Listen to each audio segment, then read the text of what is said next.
hands to yourself is basically no pushing. Okay, so hands to yourself. So I always say, hands to yourself. Walking feet. Walking feet, which means no running. Okay, no running in class, walking feet. Okay, unless we play a game and the teacher says it's okay. And I say if you guys start being talkative or not using your English, you have to stop the game.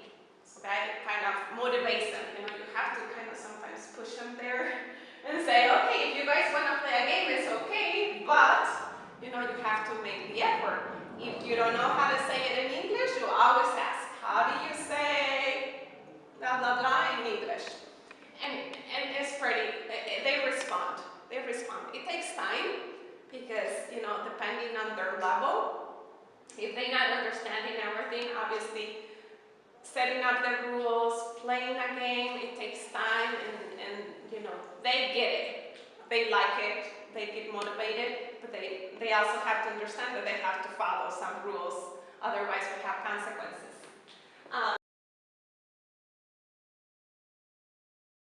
So they realize that in the first 3 to 5 minutes, the child needs some kind of, they need to settle in, they need to kind of calm down and prepare themselves for the hour coming up. So let's say that we have a 60-minute class. 5 minutes is already dedicated to just letting them sit down and get ready, take their papers out, take their books out, get ready to learn.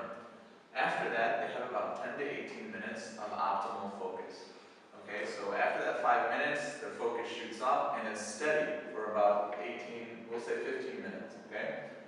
After that 15 minutes, those kids will hear everything you say, will understand everything you say, but after that, they just kind of have the great collapse. Their focus drops. And there are always those students who are like thinking ahead of time. Do you know what I mean? They're like, oh, I have one for I. It's going to be intelligent. And you know that they're thinking of it. And so I always try to look for the ones who are very quiet and don't participate. And when they raise their hand, I always call on them.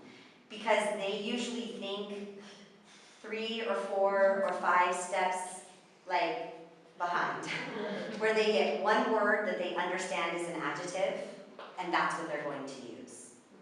And I don't care. If that's the only adjective they know, that's all right, because we'll do another game with adjectives at another time.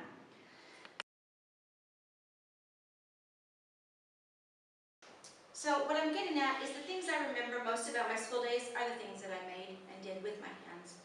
Not everybody is a kinetic or hands-on learner, but a lot of people are, and I think for a long time, those people have been left out in a way. Of my 3 children, my son is very hands-on. He's very intelligent, but he just cannot sit down and study for an hour. He has to be up every 10 minutes, and I remember when my children were growing up, after school, my 2 daughters could sit at the kitchen table for 2 hours and do their homework. And I was very tired. I was a single mom. I would come home.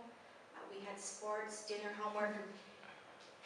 I would hope that he could sit there and do it, but he couldn't. So I had to sit with him, and I would tell him, okay, every 20 minutes we can take a break. Because he just really needed to learn by doing.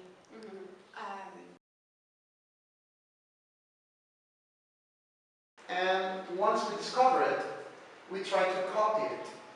That's how we learn. Just like the monkeys in National Geographic. Yeah, we're not special. Monkeys can copy too. And they learn by that. They copy all the time. And what happens after we copy something? Then, being ourselves unique individuals or unique groups, we add something to it to create something new for the first time. Expressionism. Do you like expressionism? Movement, German movement, very strong paintings, strong colors, strong straws. It's powerful. It's a powerful movement. What happens? Expressionism started as a reaction towards another movement. Something. They were a way to express something new. That you no longer had to paint something exactly the way it was in nature, but you could actually add color, something different, express yourself. by doing something new.